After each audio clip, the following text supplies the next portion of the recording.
everybody, I'm Tom Vasel. Welcome back as we continue to go through the Dice Tower library. And today we're taking a look at Shelf D. Now, Shelf 21D. 21D and 21E are the abstract section of the Dice Tower library. There is definitely abstract style games here. And so let's take a look at them. First of all, we have two games that are not really abstract, though they can feel that way, is Evolution, Climate, and Oceans. Now, I had several Evolution games in the library, but it doesn't get played often enough to justify that. So we dropped to one game, and Evolution Climate, I talked to the people here, and they looked at that one as the best of the Evolution games. I've not played this specific one, but I played Evolution. I think it's a cool game as you get different species and evolve them.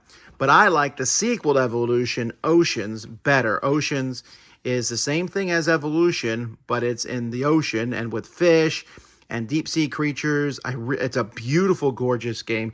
And to me, it pretty much replaces Evolution. All right, That Time You Killed Me is a two-player abstract strategy game in which you are jumping around in time trying to kill each other's pieces. And it has different modules in it. It's a really unique, very heady, thinky game. Fantastic. If you've not played it, it's a great two-player game to try out. Then we have Ingenious. This is a game from Rainer Knizia that almost won the Spiel des Jahres award, except it came out in the same year as Ticket to Ride. And this one, you're just placing these hexagonal tiles on the board, trying to make groups of colors to score points. At the end of the game, you get points for the color that you have least of, which is a cool idea. It's easy. If you like dominoes, you'll probably enjoy it. Axio is literally the same game, but with squares, and then these little pyramid pieces in it, which shake up one rule of the game. And I actually like it better than Ingenious, but they're both solid games, both in the library. Savannah Park has animals, and you're pulling animal tiles in a bingo-esque fashion, and you're going to be placing them on the board, trying to make different groups of animals to score points at the end of the game.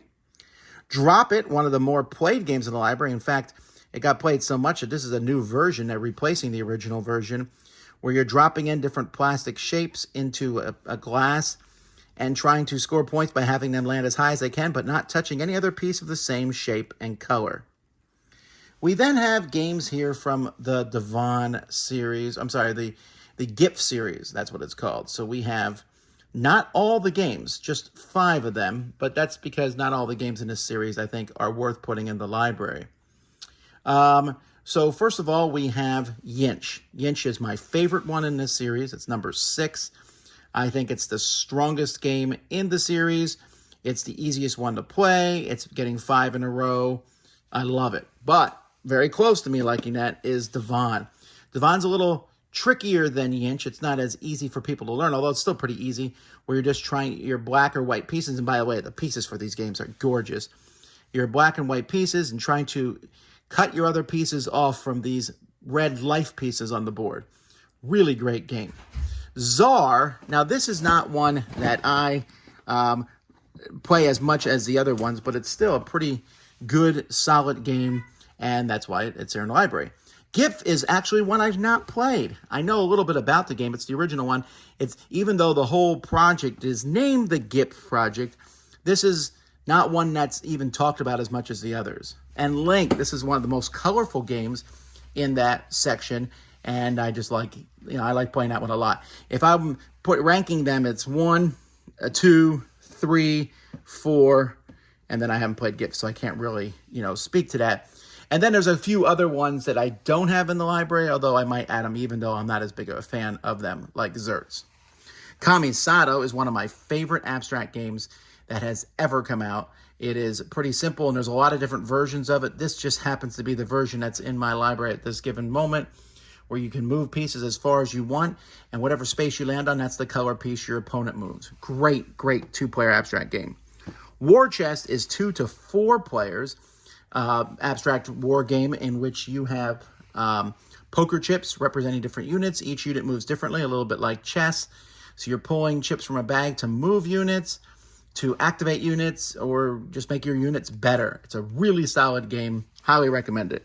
And then Quinamid here is 5 in a row style game where you are moving boards, rotating boards, sliding boards. There's a game called Pentago, which is a fantastic get 5 in a row game.